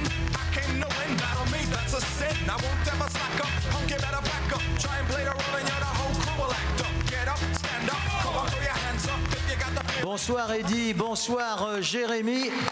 Il va falloir qu'on gagne un petit peu de temps parce que nous avons été peut-être un petit peu long, mais avec les sportifs, ça nous fait tellement plaisir. Alors ça va être un joli moment, le bonsoir Jérémy, bonsoir Eddy. Oui, bonsoir. C'est bien ça, je ne me trompe pas. Alors Jérémy, vous êtes un ancien professionnel, mais vous êtes encore très, très jeune. Paris-Nice, c'est une course, je crois elle a un surnom, c'est pas la course du printemps, je sais plus. La course au soleil. La course au soleil, c'est un joli mot. Alors, Paris-Nice donc fera étape ici le 5 mars avec un contre-la-montre par équipe. Est-ce que vous pouvez nous expliquer, d'autant que, on en parlait ce matin, il y a eu une modification quant au règlement de ce contre-la-montre par équipe. Autrefois, on comptabilisait, on chronométrait le dernier coureur peut-être, et là ça a changé, c'est ça? Oui, apparemment ça a changé. Ça sera un chrono par équipe, mais avec un classement individuel en fait, tout simplement, pour que les grands leaders ne perdent pas forcément de temps au classement général sur cette épreuve. Alors, s'il y en a qui l'ont pas suivi, rassurez-vous, vous n'êtes pas les seuls. Donc j'ai dû rater un étage là. C'est un chronométrage par équipe qui récompense un classement individuel. De course cycliste, ça se voit. En fait, ça va se courir par équipe, mais le chrono sera pris sur chaque coureur en fait, individuellement. Ah très bien, très bien. Enfin je dis très bien. Oui, enfin, bon alors Jérémy, vous êtes ancien, mais vous êtes encore très jeune. Vous avez été professionnel pendant 3 ans, c'est ça? J'ai été professionnel pendant 4 ans, oui, tout à fait. Ouais. J'ai la chance de très bien connaître certaines personnes chez ASO et je sais qu'ils sont vraiment ravis de venir sur Auxerre. L'an passé, j'étais sur Paris-Nice, j'ai eu l'occasion d'être invité justement avec François Lemarchand et c'était vraiment une ambition pour lui de venir à Auxerre et de faire un contre-la-montre au départ de la baie des Champs. Voilà, c'est la baie des Champs, je pense que c'est vraiment le lieu mythique dans le département et passer de Paris à Nice sans passer par Auxerre, je lui ai dit qu'au bout d'un moment il fallait peut-être penser à s'arrêter et l'Auxerre était en Ligue 1 l'année prochaine, donc j'espère que pour le mois de mars on sera sur les mêmes bases que dès aujourd'hui. Ça c'est pour ceux qui doutent que d'avoir un club en Ligue 1 ce n'est pas utile pour une ville comme la nôtre. Que représente le Paris-Nice dans le palmarès d'un coureur cycliste? C'est une très très belle classe. Je ne sais pas si vous voyez la classique. C'est une course par étape là. C'est une des plus grosses courses par étape du monde. D'une semaine. C'est en fait dans le classement mondial, il y a vraiment le World Tour. C'est on va dire il y a 500 coureurs professionnels dans le monde et le World Tour ça regroupe vraiment les meilleures équipes. Donc il y a une vingtaine d'équipes, ça représente 600 coureurs à peu près en World Tour et cette course en fait c'est un peu l'ouverture du calendrier World Tour en Europe pour le calendrier des courses par étapes. Donc c'est la plus grosse course du mois de mars et c'est aussi les coureurs qui vont pouvoir s'exercer en vue du Tour de France. Qu'est-ce qui fait la différence entre Paris-Nice et le Tour de France? Moi je connais déjà la principale différence, c'est que le Tour de France ne fait pas étape à Auxerre, donc déjà Paris-Nice c'est mieux. Peut-être un jour. Mais vous pouvez nous en dire plus? Je ne sais pas, mais en tout cas ce serait prétentieux, mais en tout cas clairement accueillir un Paris-Nice à Auxerre c'est un test pour envisager peut-être demain d'accueillir le Tour de France à Auxerre. Donc on espère. Ce qui est sûr, c'est que si les organisateurs de Paris-Nice ils voient du monde sur le bord de la route, ça va les inciter à revenir. Si on n'a personne... donc il faut mobiliser il faudra du public. On compte sur toi, Christian. Je pense vraiment que ASO nous fait une faveur d'organiser un contre-la-montre à Auxerre, puisque la course va rester toute la journée dans l'Auxerrois. En général, c'est un départ ou une arrivée. J'ai connu une arrivée à Saint-Georges de Paris-Nice, c'est déjà conséquent. Mais là, le contre-la-montre, d'avoir toutes les équipes tout l'après-midi, donc tout le staff, les bus, les voitures suiveuses, ça fait vraiment un gros dispositif. Et la télévision toute la journée sur l'Auxerrois et tout le territoire. Parce que cette course est donc retransmise, ça je peux vous en parler, cette course est retransmise sur France 3 en direct tous les jours, mais reprise par beaucoup de pays étrangers. Je ne sais pas combien de pays reprennent cette course. Oui, c'est international de toute manière. Le Paris-Nice, c'est une des plus grosses courses d'une semaine. C'est une des plus grosses courses après le Tour de France qui dure 3 semaines tout simplement. C'est exact. Et bien voilà, je crois qu'on peut remercier nos amis et vous regagnez peut-être vos places. Merci. Vous restez vers nous, Merci. Si jamais, parce que Nelson me promet qu'il y a une 3e mi-temps, donc j'espère qu'il y aura une 3e mi-temps. Alors, parce que nous sommes obligés d'un tout petit peu d'accélérer, me dit-on dans l'oreillette. Je n'ai pas d'oreillette, mais je sens qu'il faut un petit peu accélérer. Tu sens ça, toi? Oui, je sens qu'il faut un petit peu accélérer parce que le buffet se prépare. Vous sentez l'odeur de buffet? Vous sentez rien du tout. Enfin bon, on l'imagine. Alors, nous allons. Cette soirée est en train de doucement s'achever, mais elle s'achève bien. On va essayer de finir avant 21h. Qu'est-ce que tu en penses, Cresson? C'est ce qu'on avait prévu. Oui, t'avais dit 21h? Non, je viens de le dire. D'accord, ok. Bon, alors, on va terminer à 21h. Ça vous va si on finit avant 21h? Vous êtes d'accord? Ils sont d'accord, ils ont faim. Ouais. Alors, nous allons finir cette soirée par les projets touristiques. Alors là, je me permets d'intervenir brièvement parce qu'il y a un bijou donc de l'Auxerrois qui est cette abbaye Saint-Germain que l'on va voir ici, pour laquelle des travaux importants vont avoir lieu de nouveau cette année. J'imagine qu'ils vont se terminer à l'automne 2024. Je ne sais pas. Non, parfois, les abbayes, ça prend un peu plus de temps. Non, alors Elle a 1600 ans d'histoire, cette abbaye. Tout à fait. Ouais. Donc pour te faire mentir, on va dire fin de l'été 2024, pour pas dire l'automne. Très bien. Qu'est-ce qui va se... Mon Dieu, mais c'est incroyable ce qui va se passer. Attention, parce que quand il y a des témoins. Je sais. C'est vrai qu'on a la chance d'avoir un joyau au sein de cette ville. Ça s'appelle l'abbaye Saint-Germain. Tu l'as rappelé, c'est plus de 1500 ans d'histoire. Ce sont les plus vieilles cryptes, donc les fresques dans la crypte, ce sont les plus vieilles fresques de France. On a la chance d'être à côté du Clos de la Chaînette, donc c'est le plus vieux vignoble urbain de France également. On est au pied de la ville, et ce qui nous a donné l'idée d'envisager de faire de l'abbaye Saint-Germain la locomotive touristique de l'Auxerrois, c'est une visite à l'abbaye de Fontevraud vers Saumur. Et donc c'est pareil, c'est un petit écrin dans lequel on a aménagé un parcours muséal, on a développé des activités culturelles, on a permis toute une offre de services, et ce lieu accueille en moyenne entre 150 000 et 180 000 visiteurs par an. Et on s'est dit qu'on avait vraiment ce potentiel. Il y a un vrai storytelling sur cette abbaye de Saint-Germain. Et donc ce qu'on va faire, c'est qu'on va aménager ce site pour que demain on puisse avoir comme ambition ces 150 000 visiteurs. Donc déjà cette année, je tiens à féliciter les services, on a établi un record, plus de 60 000 visiteurs. Donc c'est déjà une première. Je pense que c'est en grande partie dû au travail des équipes, mais également au partenariat avec le Centre Georges Pompidou qui va être renouvelé. On espère en développer avec d'autres grands musées parisiens. Mais pour arriver à cet objectif, il faut vraiment qu'on travaille sur l'aménagement de cette infrastructure. C'est une vieille dame, on n'en a pas suffisamment pris soin, il y a urgence. Donc là, on va commencer par le cloître. Donc on va réaménager la couverture et le revêtement du cloître. Donc on espère que ce sera fini à la fin de l'été. C'est 1,5 million d'euros d'investissement, mais je pense que c'est nécessaire. Et puis dans un second temps, on va commencer des travaux de couverture. C'est plus de 2 millions d'euros. On a déjà des petits problèmes de structure puisqu'il y a une partie de la charpente qui a donné des signes de faiblesse et on a déjà une fissure dans une des nefs. Donc il y a urgence à agir sur cette abbaye. Et puis dans un second temps, puisque c'est très compliqué, hein, c'est un site qui a évolué au fil des siècles et donc pour le mettre en accessibilité, on a 4 niveaux à travailler. Donc il va falloir y installer 2 ascenseurs. Donc sur un des 2, il n'y a pas de grande difficulté.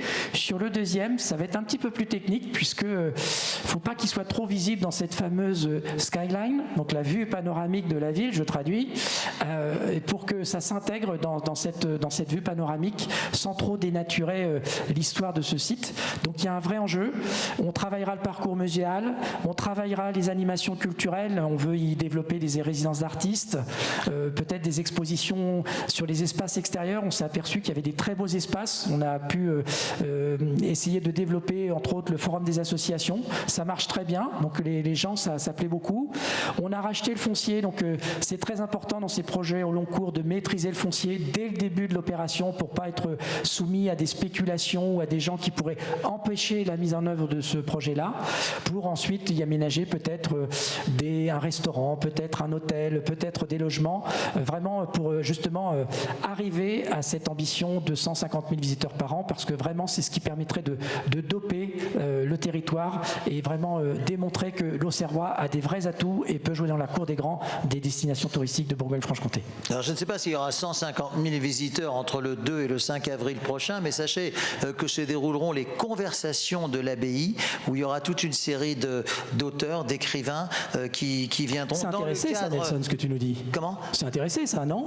Non, oui. Parce que ce qu'il vous dit pas, je m'apprêtais, c'est qu'il viendra je vais nous pas rejoindre. parler de... Non, j'ai été effectivement convié à ces conversations, mais la raison pour laquelle je vous parle de ça, elle est toute simple, parce que peut-être ne le savez-vous pas, mais comme c'est la semaine olympique, entre le 2 et le 5 avril, c'est que Pierre de Coubertin, quand il a refondé les Jeux olympiques modernes en 1896, soit 1500 ans après les Jeux antiques en Grèce, comme vous le savez, eh bien, il y avait des épreuves culturelles. Il y avait une épreuve de littérature, de poésie, de peinture, de sculpture qui faisait partie du programme olympique. Et Pierre de Coubertin, qui était un lettré, comme vous le savez, il tenait énormément. Donc, je trouve bien que dans le cadre d'une semaine olympique, il y ait des rencontres culturelles. Et je trouve en plus très très bien qu'elles se passent à l'abbaye de... Donc, j'avais fini. Tout ça pour vous dire que Nelson sera parmi les écrivains au mois d'avril à l'abbaye Saint-Germain. Voilà, et j'y serai avec beaucoup de plaisir.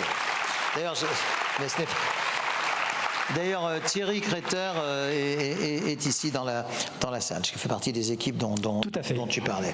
Alors, nous arrivons au dernier projet, The Last Project, la livraison des haltes nautiques. Alors là, j'imagine qu'il s'agit donc de faire halte sur Lyon, enfin j'imagine, avec du tourisme fluvial, c'est de ça qu'il s'agit, Cressan? Alors, je vous ai parlé tout à l'heure, on avait la chance d'avoir le no-tourisme, la rivière. Il se trouve que l'Auxerrois, c'est la porte d'entrée du canal du Nivernais. Ce canal est un des plus fréquentés de France et par rapport au canal de Bourgogne, on n'a pas de difficulté en termes d'approvisionnement, donc sa navigabilité est possible toute l'année, quel que soit le stress hydrique.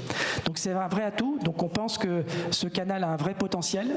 Il faut qu'on aménage les infrastructures à la hauteur de ce potentiel et on va déjà commencer par aménager les haltes nautiques. Donc toutes les haltes nautiques, donc la compétence a été transférée à l'agglomération. Je remercie les maires concernés, donc Arminda, la maire de Gurgy, Saint-Bril-Vineux, c'est Olivier, Moneto, Gurgy, c'est Nicolas, excusez-moi. Saint-Brie, c'est Olivier, Jean-Claude. Attention parce qu'ils sont tous là, il ne faut pas se tromper, ils sont là. Nicolas, c'est Ogy, excusez-moi, donc je vais y arriver. Donc c'est Jean-Luc Liverneau à Gurgy, Olivier à Saint-Bril-Vineux, Arminda à Moneto, Stéphane à Champs-sur-Yonne et Romano à Vincelles. Donc ils ont accepté qu'on porte à l'échelle de l'agglomération ces haltes nautiques pour les remettre à niveau. Donc on va les équiper donc, de bornes de recharge électrique, de bornes pour les fluides, de bornes pour les eaux usées, de tables de pique-nique. Donc on va essayer d'interconnecter aussi avec les pistes cyclables. Donc on parle beaucoup du slow tourisme, piéton, vélo, pour que sur l'ensemble de l'agglomération, quand un touriste fluvial veut accoster, eh bien il est vraiment une offre de service, quel que soit l'emplacement, identique. C'est le slow tourisme. C'est le tourisme. Oui, ce ne sont pas les vagues de l'Atlantique Nord, c'est ce que tu veux nous dire? Absolument pas, non. Un petit peu moins. Et dans un second temps, l'ambition, c'est également d'aménager le port, puisque face à ce potentiel, il faut vraiment qu'on ait une infrastructure à la hauteur de ces fréquentations. Donc on est en train de travailler sur une convention avec VNF pour aménager un port d'environ 150 anneaux. Donc ça va être un projet assez conséquent, puisqu'on envisage d'aménager une darse qui va rentrer sur les berges du port actuel. Donc c'est en cours d'élaboration. Ce sera dans un second temps. Donc en tout cas, il faudra attendre encore un petit peu. Mais là, pour le moment, cette année 2024, on va livrer les haltes nautiques mis au standard actuel pour ensuite travailler sur le projet du port et faire en sorte que l'Auxerrois profite pleinement de cette dynamique liée au tourisme fluvial. Eh bien, mon cher Cressan, je crois que cette fois, nous allons conclure. C'est la troisième mi-temps ? Oui, alors justement, la troisième mi-temps nous attend donc au buffet, je pense, qui est juste derrière. Il y a quelques personnes que nous pouvons remercier. J'aimerais remercier Yves Lamarthe, j'aimerais remercier Olivier Passé, Florian Defay. J'espère que je n'oublie pas, peut-être as-tu d'autres personnes. Ce sont les personnes responsables des différents services techniques. Je tiens également à remercier ma très ancienne amie Bénédicte Nestor qui dirige le tourisme ici, qui nous a présenté.